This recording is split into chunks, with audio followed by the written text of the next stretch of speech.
तपाईँहरूको गाउँमा जो बिरालो हुनुहुन्छ है उसको कपडा चाहिँ तपाईँहरूले पाउनुहुन्छ। र यो फर्ममा चाहिँ यस्तो रहेको छ है। र यो फर्ममा चाहिँ के कसरी भर्नुपर्ने है त्यो चाहिँ म अलिकति जानकारी दिनेछु है। र यो फर्ममा चाहिँ यस्तो छ। र यो फर्ममा चाहिँ यहाँनिर चाहिँ रहेको छ है जो एप्लिकेन्ट हुनुहुन्छ उसको नाम है र मतदाताको भोटर आइडी नम्बर र ठेगाना है र क्रम सङ्ख्या है भाग सङ्ख्या सबै यहाँ दिएको छ। यो क्युआर कोड है र फोटो पनि रहेको हुन्छ यहाँ है। र यहाँनिर चाहिँ तपाईँले रिसेन्ट फोटो चाहिँ खिचेर हाल्नुपर्छ र यसको ब्याकग्राउन्ड चाहिँ एकदम वाइट हुनुपर्छ है। र यो फोटोमा चाहिँ एकदम ध्यान दिनुपर्ने कुरा चाहिँ है यसमा चाहिँ टोपी हो अनि चस्माहरू लगाउनु हुँदैन है। र एकदम ब्याकग्राउन्ड चाहिँ है वाइट हुनुपर्छ है। र टोपी चस्मा चाहिँ एकदम अभोइड गरिदिनुहोस् होला है। पछि तपाईँहरूको क्यान्सल हुनसक्छ है फोटोमा पास फोटोमा स्पेसल ध्यान दिने कुरा है। र यहाँनिर चाहिँ रहेको छ है फर्स्ट अफ अल यहाँनिर चाहिँ जन्म मिति है डेट अफ बर्थ चाहिँ तपाईँको डेट अफ बर्थ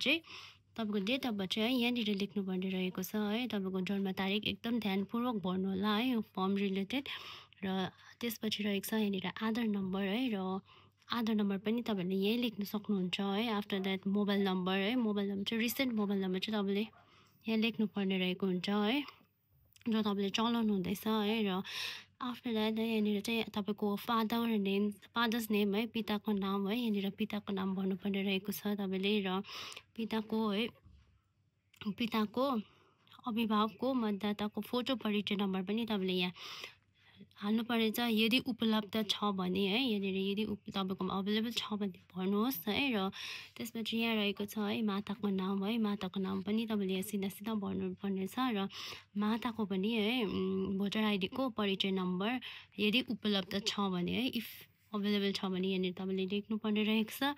र यहाँ रहेको छ है जीवनसाथीको नाम है यदि लागु हुन्छ भने है इफ तपाईँ म्यारिड हुनुहुन्छ भने है तपाईँ केटा हुनुहुन्छ तपाईँको वाइफको नाम हुन्छ। इफ तपाईँ केटी हुनुहुन्छ भने तपाईँको हस्बेन्डको नाम हुन्छ है। र यहाँनिर रहेको छ यसको मुनिको कलममा है जीवनसाथीको मतदाताको फोटो परिचय नम्बर मतलब जीवनसाथीको भोटर आइडीको नम्बर एपिक नम्बर चाहिँ तपाईँले यहाँ लेख्नुपर्ने भएको छ। यो चाहिँ भयो तपाईँको रिसेन्ट इन्ट्रोडक्सन है रिसेन्ट है तपाईँको परिचय चाहिँ तपाईँको यो कलममा रहनेछ।